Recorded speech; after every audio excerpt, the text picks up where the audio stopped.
ભરૂચમાં જન્માષ્ટમીના મેળાને લઈને ચુસ્ત પોલીસ બંદોબસ્ત, ડ્રોન સીસીટીવીથી રખાશે બાજ નજર.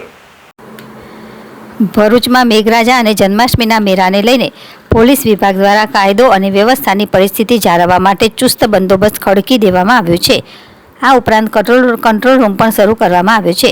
મેઘરાજા મેળો અને જન્માષ્ટમી પર્વને લઈ ભરૂચ પોલીસ વિભાગ સતત બની ગયો છે.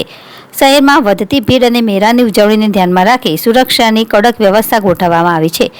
મેળા વિસ્તારમાં ડ્રોન કેમેરા અને સીસીટીવી કેમેરા દ્વારા સતત મોનિટરિંગ કરવામાં આવશે, જેથી કોઈપણ શંકાસ્પદ પ્રવૃત્તિ પર તાત્કાલિક કાર્યવાહી કરી શકાય. સાથે જ મેળાના મધ્ય ભાગમાં ખાસ પોલીસ કંટ્રોલ રૂમ ઊભો કરવામાં આવ્યો છે, જ્યાંથી સમગ્ર વિસ્તારમાં નજર રાખવામાં આવશે. પોલીસ વિભાગે મેળામાં આવનારા નાગરિકોને ખિસ્સા કાતરું અને ચોર ટોળકીથી સાવચેત રહેવાની અપીલ કરી છે.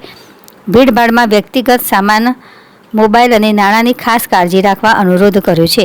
જો મેળા દરમિયાન કોઈ અનિચ્છનીય બનાવ બને તો તાત્કાલિક નજીકના પોલીસ કર્મચારી અથવા કંટ્રોલ રૂમને જાણ કરવાની સલાહ આપવામાં આવી છે.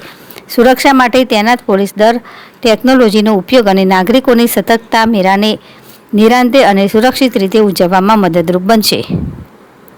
યાકુબ પટેલ, ZSTV, ભરૂચ.